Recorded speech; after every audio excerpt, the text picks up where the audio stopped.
Today, I'm gonna show you how I make my bed to achieve that luxurious look.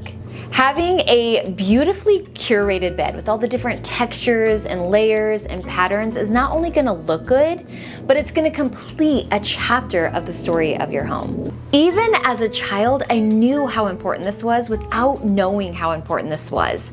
I would sleep on my perfectly made bed with a separate blanket so that when I woke up, my bed was perfectly made and all I had to do was fluff it up. But now as an adult looking back, I realized I knew how it made me feel. It felt complete. It felt like it finished the story of my room. It felt clean and tidy and beautiful. And it's just something that has always stuck with me and that I think is super important in any home. When you're making your bed, and I know that this probably goes without saying, but just in case you're not doing this, I like to put right side to right side so that the wrong side is facing up. And as you can see on this sheet, it's a little bit lighter. And then on this side, it matches the fitted sheet. So right side to right side. So when you fold it back, it's gonna show the proper side, the right side up. One thing I learned with making a bed, well, two things really. When you put your flat sheet down, you wanna make sure you pull it up high enough so that when you fold it back, you have enough to work with, especially if you're doing layers, but also just being really careful and making sure that each side is even. Again, this probably goes without saying, but I know I've definitely had lazy moments where I didn't check this and then half the sheet's hanging off the other side of the bed. So just take the extra little minute and make it, and then it's also going to make the bed look even. And again, just like it has that designer touch. I have to be honest, I don't do this that often, but when I do, I feel like I am staying literally at the Ritz-Carlton. Like I feel so luxurious, and that is ironing or steaming my sheets. Think about when you wash your sheets and you get in a fresh, clean bed. It is that times 10. It really does make a difference. I know it sounds silly, but it really does. Now, if you don't do it for yourself, at least do it for your guests. I'm telling you, they will be begging to come back. Maybe that's not a good thing. Maybe that's not a good thing, but it's definitely going to leave an impression, and a very, very good first impression, especially if they're visiting for the first time. So I just like to take an iron and press. Okay, I say this, but I am also lazy about it. So I will just take an iron across the, I don't know what this is called, the lip, and just try to make that super crisp, and also around the edges of the sheet. Especially if you just get it out of the dryer, it's gonna be pretty good for the most part. You can run a steamer through it, but pressing this top layer is just gonna make it crisp, and it's gonna be so, so nice. After I fold the sheet down, I'm gonna go over with the iron one more time, do one more pass through, just because sometimes I do get some creases that I wanna iron out, and just make sure it's really nice and crisp. Personally, I like to feel like I'm cocooned in my bed. I wanna feel nice and just snug and in there. So for me, having my bed tucked is super important. Now my husband kicks his sheets out every single night, but that's fine. As long as it starts out tucked, it's gonna feel like it was professionally done, in my opinion. So that being said, it's really important for me to make sure I tuck everything nice and tight and go that extra step. Now, if you're a professional bed maker or housekeeper, I'm probably not doing these folds right, but that's okay. The point is just to make sure you get it super, super snug so that when you get in bed every single night, it feels like someone came in and made your bed for you, and it just feels so luxurious. The one piece that was missing when I was making my bed was layers. The more that I started to study different designers and how they made beds, and even if I'd go into, say, Restoration Hardware or Pottery Barn, I would just look at the beds and say, what am I missing? And I realized it's layers. Now, I live in a warm climate, and layers are not always achievable here because you kind of can't sleep with that many layers. It's really toasty. But I've found a good place where I can have a little bit of layers and also not be, burning while I'm in bed. If you really desire this look, it's so worth it. Like, make it an experience. Go make your coffee, come in, kind of make it a morning ritual for you, and really just like enjoy the process. And to me, that's how I have fallen in love with making my bed. I cannot go anywhere without making my bed. It's become such a morning routine for me, and I really enjoy the way it looks. So that would be my tip. I know it's not for everyone, but if you really desire that designer look and you really want your bed to look kind of like grown up, it's the price we have to pay. Also, when you're thinking about layers, it's not always specifically like 3 blanket, 4 blanket, 5 blanket. It's also your patterns and textures. That's super important, because even if you only have 1 layer on your bed, or 2 if you're including the sheets, it looks like so much more. For instance, I have my fitted sheet, I have my wool blanket, but I have a striped fitted sheet, and I have a plaid blanket, and I have a wool texture here and more of like a cotton texture here. Mixing all of those layers is going to read so much more than it only being 2 pieces, if that makes sense. I hope that makes sense. But anyway, I'm taking this wool blanket and throwing it on my bed and adding in that layer. You don't want to skip this part, especially if you want that designer look, because it really does elevate your bedding like nothing else will. One major pet peeve of mine is seeing tags, so I am super mindful when I'm making a bed to make sure that I put it down so you can't see it. Now, I know that having a duvet is very obnoxious. In fact, I even get annoyed tying it in, the cover, and the whole thing. However, personally, I don't think that there's any better look than a fluffy duvet on a bed. Most duvets are gonna come with a little a little loop, and your duvet cover is gonna have these strings. So you wanna make sure you tie those in. That's gonna keep your duvet from falling down into the duvet cover, or the comforter from falling down in the duvet cover. And I just like to make sure it's really, really tight. Sometimes I'll even double knot it, but you just wanna really get it nice and tight in there. Now, I know that there's a ton of different hacks on how to get your comforter in your duvet cover. However, my brain just doesn't work like that. So I just tie the corners and I work it down.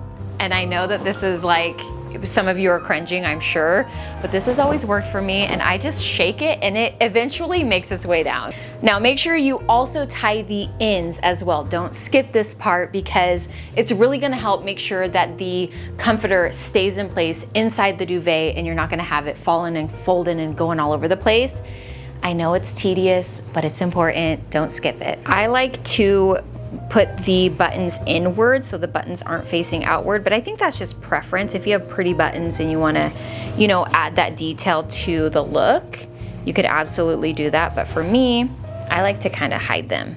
Personally, I think bed making is an art. There are so many different ways that you can make your bed and play with the different layers and just be super creative. You can do so many different things. Now, I'm keeping mine rather simple. I only have our sleeping pillows and our throw pillows, but you can really do this up as big or as simple as you want. I like to give my duvet a little bit of a fluff. I find that this puts some air in the duvet and makes it look even more fluffy. It's one of my favorite little minor details, but you can really see it, and it really does help it feel a little bit more plush. Another tip that goes without saying is put the tags in the pillowcase first. This is just gonna make sure that you don't have any tags poking out of the other side. And yes, this pillow does not fit in this pillowcase. I didn't have a chance to get a new pillow before this video, but I also feel like if you can, when you're buying pillowcases, make sure they have the flap. It's just gonna give a little bit of a cleaner look. It's gonna look a lot nicer. I just love these sheets so much, I'm willing to deal with it, and I'm gonna show you how I finesse this to make it look a little bit better. I like to put my pillows up against the headboard. You can also lay them down flat. Like I said, bed making is such an art form, and you could do so many different things, but I like to do it this way also with the little thing the hack that I'm gonna do to hide the pillow. This really helps. Another big tip is to make sure that the seam on the pillowcase is against the bed instead of upward. I also try to pull the fabric down taut, so that the pillow is nice and doesn't have any wrinkles or anything up top. What's that TikTok? Nobody's gonna know. Nobody's gonna know. For me, I really like to make sure that my seams, or like the ends of the open part of the pillowcase, is inward. There are a lot of beds that have like the super long pillowcases that just drape over the side. That's cool too. I don't have that, but for me, I like to make sure that the pillows on the outside are just seamless and really as neat and tidy as possible. If you really wanted to go the extra step, you could steam your bed once you get it all on there if you really wanted it very, very nice and crisp. I got a comment one time that said her dad was in the military and they were supposed to be able to pretty much bounce a penny off of the bed. It was supposed to be that crisp, no wrinkles, and that tidy, and it's always kind of stuck with me. I'm like, I really need to make my bed like very nice, no wrinkles one day. Today's not that day. Now for the fun part, the throw pillows, which is these throw pillows are some of my favorites, and I know you know because I've shared them with you so many times. I love how thick and nubby they are, and adding in the linen texture with everything else that I have going on just really helps give it a little bit more of a casual look, which suits my style a bit more. When I first started to piece this bed together, I had some velvet pillows on there and it just didn't vibe, but once I pulled out these beautiful linen nubby pillows, they were the perfect pillow for this vignette.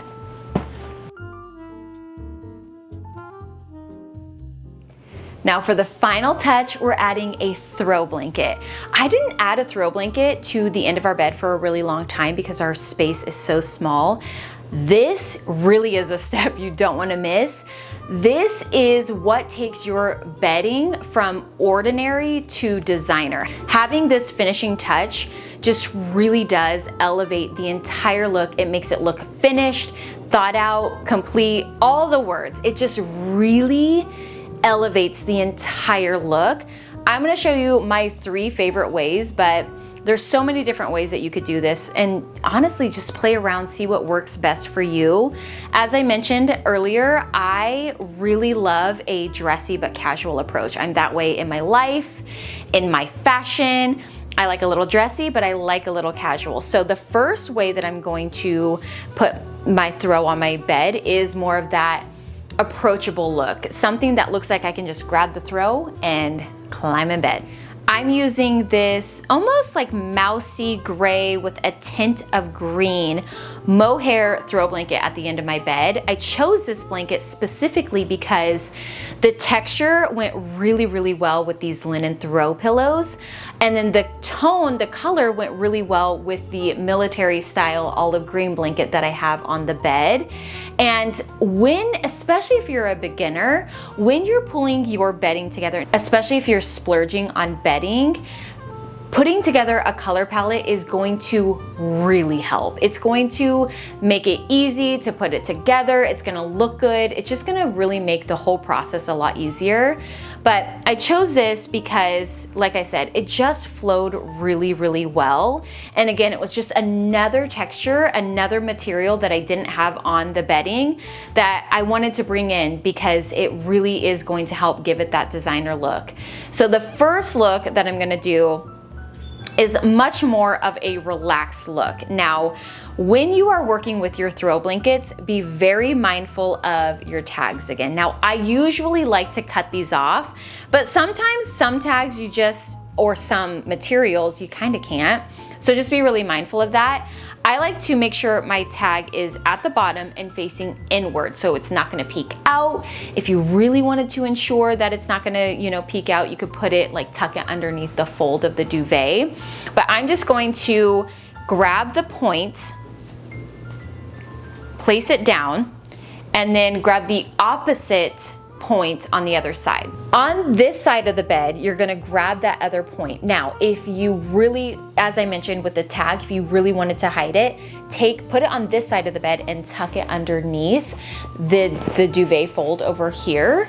But I'm gonna keep mine out and just kind of pull it on the other side, I make it different every single day. Sometimes I tuck it, sometimes I don't. Sometimes this is way more messy. Sometimes I'll just throw it on. Sometimes it's only half. Like, it just depends on my mood, but I like to play around with the throw. It's like the one thing that's super fun to play with and that you can get away with a lot more. It doesn't have to be tucked and tidy or anything like that unless you want that look.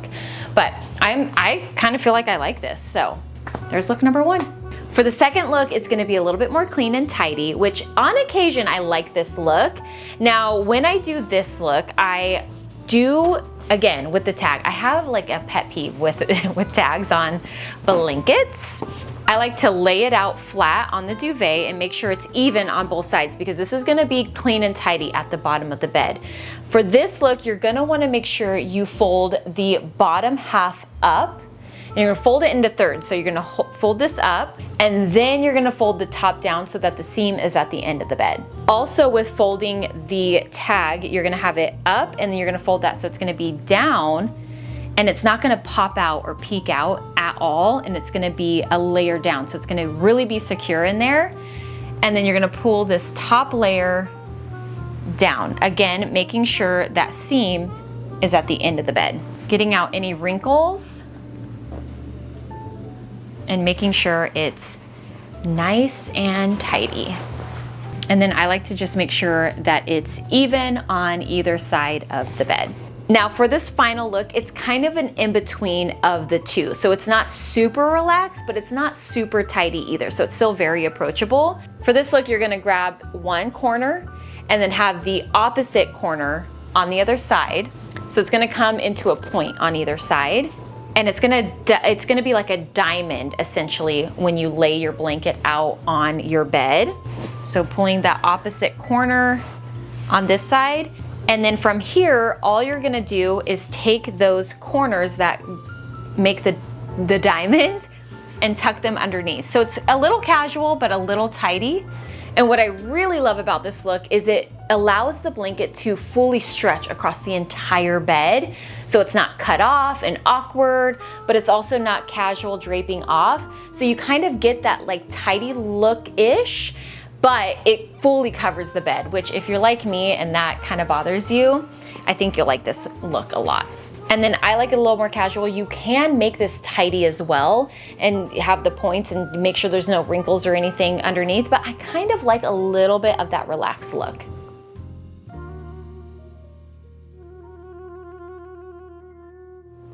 I hope that you enjoyed this video. Thank you so much for watching, and I will see you in a couple days with another. Bye.